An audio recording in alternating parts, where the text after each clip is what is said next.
Greetings and welcome to our series of weekly devotionals. This day, we're wrapping up our look this week at a passage in the book of Numbers. Moses dealing with the people of Israel and teaching us some lessons, I think, about connectedness and how we are indeed all connected to one another. Do you remember the commercials for Holiday Inn Express? The one that I remember vividly is this guy is riding a bicycle. He falls over and he hurts his knee. And some guy runs over and he says, he starts grabbing his knee and examining it, and he twists it, and the guy screams out in pain, "Ah!" And the guy who fell off the bike says, "Are you a orthopedic surgeon?" And the guy says, "No, but I did stay at a Holiday Inn Express last night." I'm not sure that guy was too thrilled with the expertise of the guy examining him.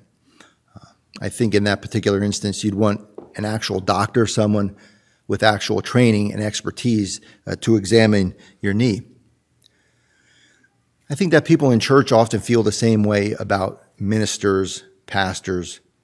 We very much, in our tradition, the Reformed, German Reformed, United Church of Christ tradition, we very much lift up this model of the paid professional pastor, the expert who is in charge of everything, and everybody else sort of follows along. And that's kind of the model that is used in pretty much every church that's around here in the Penn Northeast Conference, at least.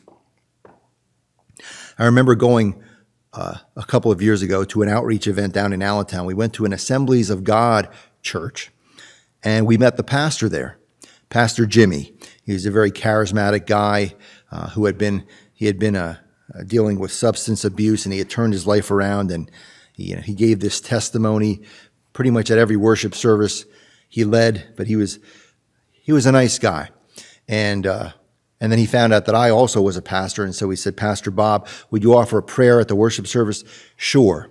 And the person that was with me, he called him pastor too, and I thought to myself, well, he's not really a pastor yet. He's a member in discernment. He's studying to become a pastor, but he's not authorized by the conference yet. So you probably can't really call him a pastor, but well, that's okay. Call him pastor. It's fine.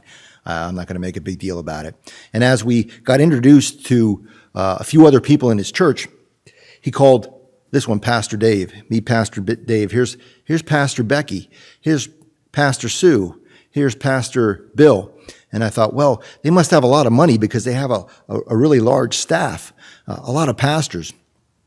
After about being introduced to about 37 other people also called pastor, I realized that pretty much everybody in his church had the title of pastor. I mention this because of this passage in the book of Numbers that I want to share with you.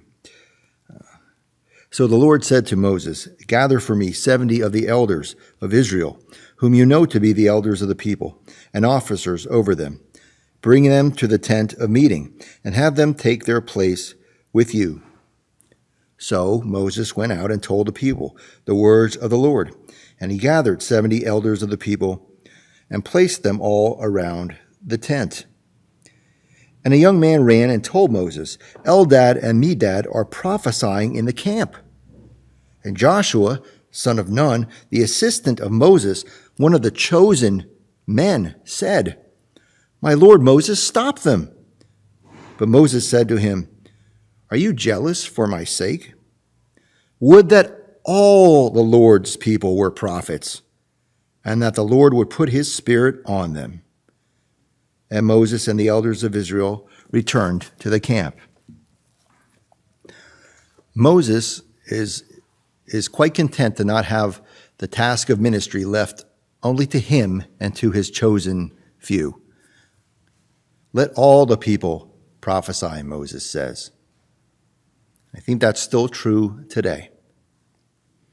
Why is it that all of us are able to prophesy, or expert enough to prophesy? Because God's Spirit doesn't just work on people being paid to do it, but God's Spirit works on all of us.